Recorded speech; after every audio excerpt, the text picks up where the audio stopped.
السلام علیکم سامعین، 4 رمضان المبارک کی تاریخ شروع ہو چکی ہے۔ 4 مارچ ہے۔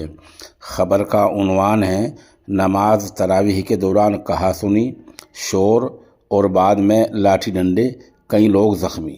معاملہ اتر پردیش کے ضلع سہارنپور کے دیوبند علاقے کے گاؤں فلاس اکبر پور کا ہے۔ خبر تھوڑی تفصیل سنیے۔ اتر پردیش کے ضلع سہارنپور کے دیوبند علاقے کے گاؤں فلاس اکبر پور میں تراویح کی نماز کے دوران فریقین میں جم کر مار پیٹ ہو گئی۔ اس میں 6 سے زیادہ لوگ زخمی ہوئے ہیں۔ مار پیٹ کی ایک ویڈیو سوشل میڈیا پر وائرل ہو رہی ہے، جسے آپ ہماری اس خبر میں دیکھ سکتے ہیں۔ گاؤں فلاس اکبر پور میں واقع مسجد میں تراویح کے دوران کچھ نوجوانوں میں شور کرنے سے منع کرنے پر کہاسنی ہو گئی۔ آپ نے سن لیا کس چیز پر کہاسنی ہوئی؟ کچھ شور مچا رہے تھے، ان کو روکا جا رہا تھا، روکنے پر کہاسنی ہو گئی۔ نماز کے بیچ میں لوگوں نے منع کیا، باز آ گئے، لیکن نماز کے بعد جب باہر نکلے پھر کہاسنی ہونے لگی اور پھر لاٹھی ڈنڈے سب کچھ چل گیا، جس میں فاروق، مہتاب، انظار، اویس، شہباز اور شہزاد وغیرہ شدید زخمی ہوئے۔ اطلاع ملتے ہی پولیس موقع پر پہنچ گئی ہے۔ طرفین سے پولیس کے پاس تحریر آ گئی ہے، معاملے کی جانچ چل رہی ہے اور کچھ لوگوں کو سرکاری ہسپتال میں بھرتی کرایا گیا ہے۔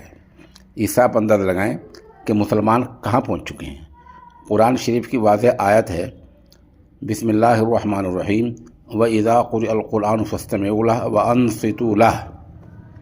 یہ دونوں امر کے صیغے ہیں، جن کا مطلب یہ ہے جب قرآن پڑھا جائے تو اس کو دھیان لگا کر سنا جائے اور مکمل خاموش رہ کر سنا جائے۔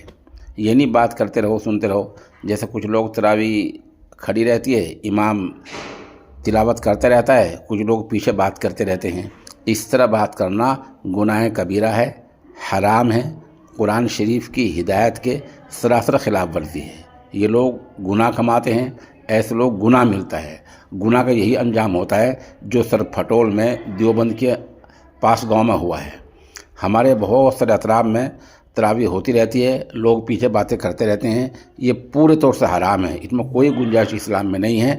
قرآن کا واضح حکم ہے وَأَنصِتُوا لَهُ، قرآن کریم کو چپ رہ کر سنا جائے۔